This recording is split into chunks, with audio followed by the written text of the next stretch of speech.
Boogity boo! Welcome back to Educating the Modern, where I do all kinds of stupid shit and hopefully you guys learn from it.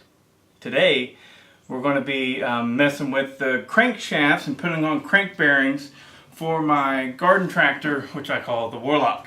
My 1965 Allis-Chalmers BIG TEN.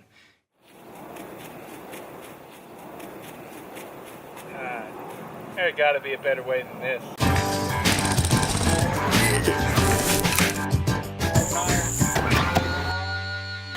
Very nice. Anyways, first up, this right here is the crank that I will end up using. Now the reason I'm using it is because the crank journal is the right size for the rod that I have. But it's got bad bearings. I've already taken one off, I'm working on the other. This crank right here is the wrong journal size, however it has good bearings. Alright? So I'm going to take these bearings off, put them on the crank that I'm going to use. Now first up here, I've ran into some problems. What you see is I'm trying to take off my ring here on this side, on the camshaft side, and it's rusted up and everything, had a lot of problems. So I had to go ahead and put it in the press and actually press it back on, because now I'm going to go ahead and take some emery cloth to this and sand it up real nice.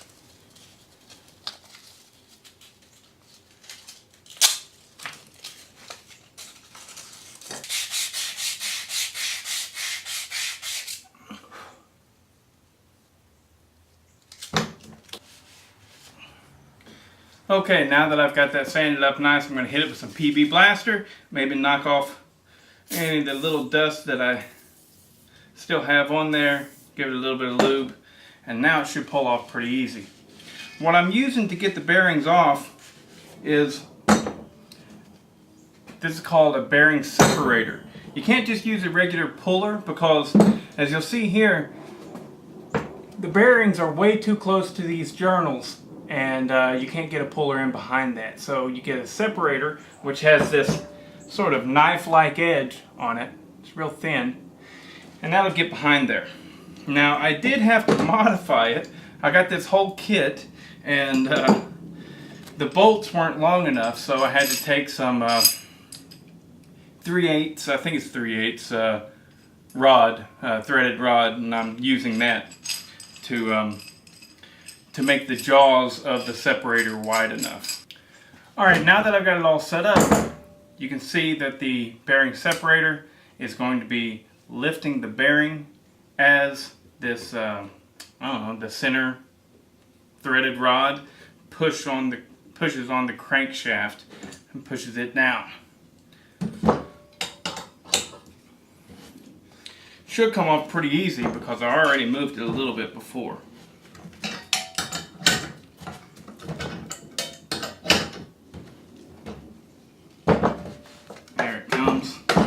You can hear it popping as it's coming along. Don't worry, you're not breaking anything. That's just the bearing popping and sliding down the crank.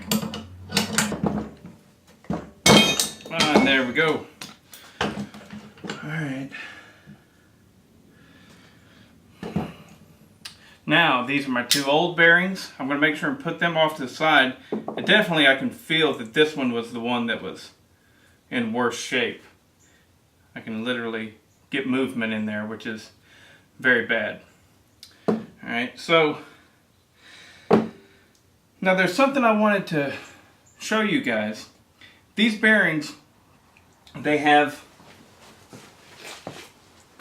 a rubber seal on one side. Alright, woo. Let's see. You can see this side here, it's open, and then this side here, it's actually sealed. It's got a rubber seal on it. Now, what I think was the problem, what went wrong, because these engines are known to last decades and decades.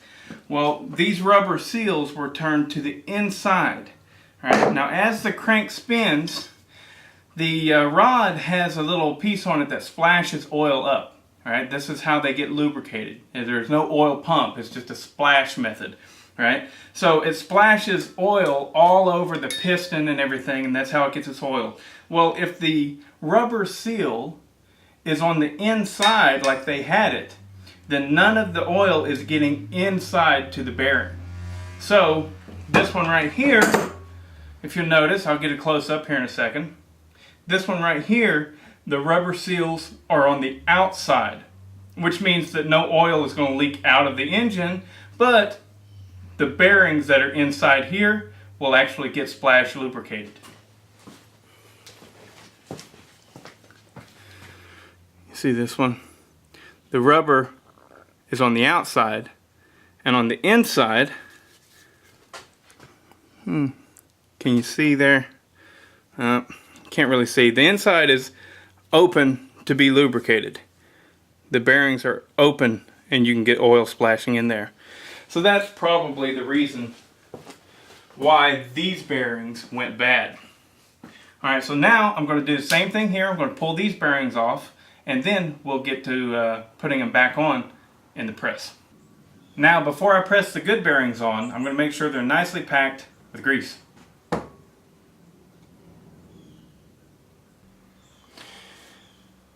Now remember, make sure that the open bearing is towards the journal. That way we can get good lubrication inside those bearings. Press it on them. Nope. Hit something solid there, so we got to back off.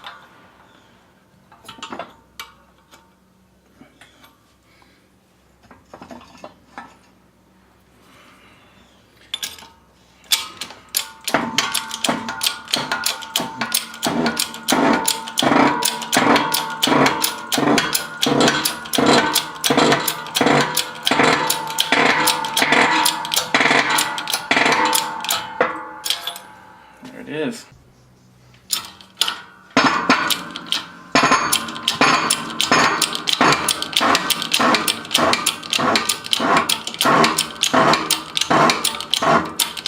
And voila! There you have it. We have our good bearings on our usable crank. So now, before I go and put it back into my block and start putting this back together, I've decided that, you know, hey, I've gone this far, I might as well go ahead and do it right. So I'm going to pop the valves out of this sucker. We'll pop the cam out, then the valves, and then I'm going to go ahead and I'm going to do a little bit of porting, just do a little cleanup, that's all. And clean up the surface of the cylinder block, the top. These are different because it's not an overhead cam, so I can't say clean up the cylinder head and point to this, but anyways, clean up the top of the cylinder, and then we'll go ahead and put it back together. And if you want to watch that, then click the link. It's either here or there.